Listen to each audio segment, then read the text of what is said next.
In part 2 of UpFront's interview with the acclaimed Harvard professor Steven Pinker, we discuss why in his new book, Enlightenment Now, he downplays the risk of nuclear conflict and believes that religion and progress are inherently at odds. But first, I began by asking how it is that he can make the case that the world is getting more peaceful and that fewer people are dying in wars, when over the past 20 years alone, millions of people have been killed in Syria, in Iraq, in the Democratic Republic of Congo. Millions is an overestimate, but it certainly has been hundreds of thousands. And the point is that even more people were killed in previous decades. Those two statements are completely compatible. The fact that people are still getting killed in wars is compatible with the idea that even more people were killed in wars in earlier decades. And some would say, if you're dying in a war, that doesn't really help you if you're dying in a massive war. What is the point? Well, that's true, but fewer people are dying in massive wars. That's what's relevant. You say fewer people, millions of people are dying in these conflicts that I mentioned. That's not true. It's not millions. The Democratic Republic of Congo, how many people died? It's in the probably between 100,000 and 500,000. Many studies have pointed between 2.4 million and 5.2 million. It's not many studies, it's one study. And no, there was one study that said 5.2 million, and another study that came along and said actually it was 2.4 million. Yeah, no, still in the millions. Yeah, there are plenty of studies that say 400,000 in Syria. Other studies say 600,000 in Iraq. We're looking at millions of people. So I use a constant yardstick. Those particular studies have been disputed because they depend on extrapolations. All the studies are disputed. Your figures are disputed too, as we've... Well, I pick the measures that have been repeated for year after year using as constant criteria as possible. So like UpFront conflict data project, that's probably the gold standard that we have for measuring conflict deaths. And so, but the thing is that improvement is not the same as utopia. And if you are waiting for utopia, then you'll never... With respect, you say thanks to the Enlightenment and the spread of liberal values of democracy, of capitalism, there's been this long peace, especially in the post-war period. And yet, if you start the clock at 1945, there's a good case to be made for that. But if you start the clock at 1939, you have to include the worst war in all of human history, the deadliest war, which doesn't really fit your thesis again, that post-Enlightenment we've got less violent, when the worst war in history happened on that watch. Well, yes, no, the various improvements have taken place on different time scales. So in the Better Angels of Our Nature, I divided the different declines of violence into different historical periods and different scales of violence. And it is true that the decline in war is really a post-1945 phenomenon, and the period referred to as the long peace. So yeah, not everything happened. 73 years, which isn't a great long period. You're a scientist, from a statistical perspective, 73 years is nothing.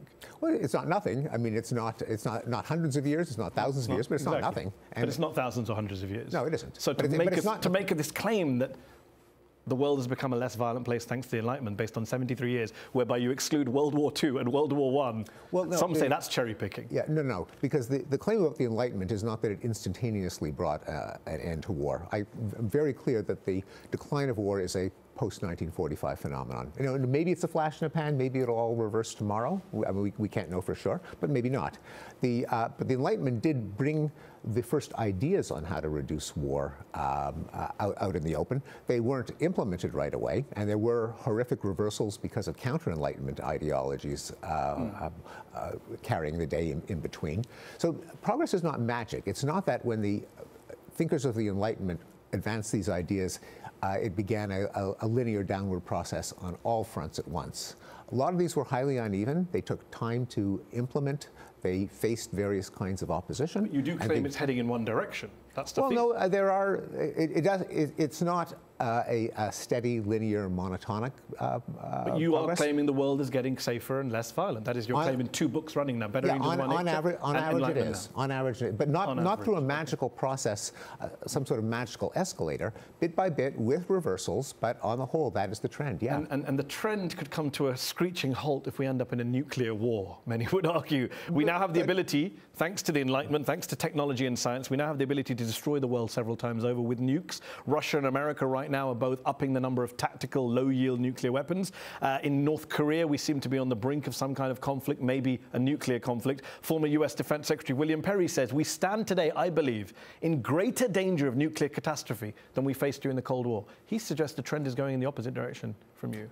Well, there's no doubt that in the last year it has gone in a bad direction. And again, do you wish you could have gone back and amended your book because Trump and all of this stuff turned up as you were writing it? Well, no, because I have a discussion of Donald Trump and ways in which he has threatened many of the sources of progress that I identified. The big one, right? Kill us all. Well, not necessarily. No, actually, I mean, if there was a massive nuclear war with a nuclear winter, that might, but a single nuclear exchange wouldn't kill us all. I mean, it would be horrific beyond imagining. That's not the same as killing us all. Okay. I mean, but it would undermine your thesis, I think it's fair to say. Well, it's... If the world has suffered a nuclear conflict, it would be very hard to come along and say the world's getting to be a better place. Yes, and a nuclear conflict hasn't occurred. I mean, if Donald Trump represents the future, if all countries become Trumpist, if Trump gets his way on all the policies, then then we won't make progress. Again, the straw man, all countries don't have to become Trumpist. Absolutely. Okay. Again, look, the progress is not magic. It is not. I agree there is with no you. case in there that everything gets better everywhere all the time for all people.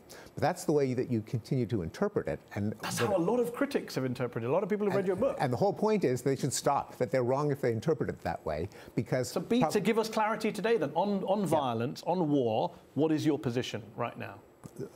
My position is that measures of death in war and crime have gone down. And that you extrapolate nothing about the future based on that. You believe that they're going to continue going down. Well, it depends on the policies that we adopt. Well, everything depends on something. I mean, that's right. But what is your view? What is your belief there? Because I don't believe in prophecy. I don't believe in looking into a crystal ball. It completely depends on what we do. And that's why I say that Donald Trump indeed is a threat to many of the forms of progress that we've enjoyed. All the more reason that we should appreciate them, to know what we have to lose. We definitely agree on that. And one last question. You argue that religion has been and remains a major obstacle to human progress. Not just Islam, you go after Christianity, other religions. Yet not only were Enlightenment figures, a lot of Enlightenment figures, religious believers themselves, but some of the progress, a lot of the progress that you document in the book, that you associate with Enlightenment, happened in a world in which most people were believers. So how do you square that with the, religion's bad, a block on progress, Enlightenment is good? Well, it's not that religions necessarily are bad or a block on progress. It depends on the religion, but religious institutions themselves evolve. Under the influence of the Enlightenment, they become more humanistic. To the extent that they then they can be forces for progress. But yes, I believe that appealing to supernatural forces, appealing to doctrines that only people born into a particular religion share, or under the that they can't be persuaded of, does go against progress. And of course, in the Enlightenment, there was, even though some of them were believers, mainly deists, believe in perhaps a God that created the universe and then stepped back. Some of them were outright atheists.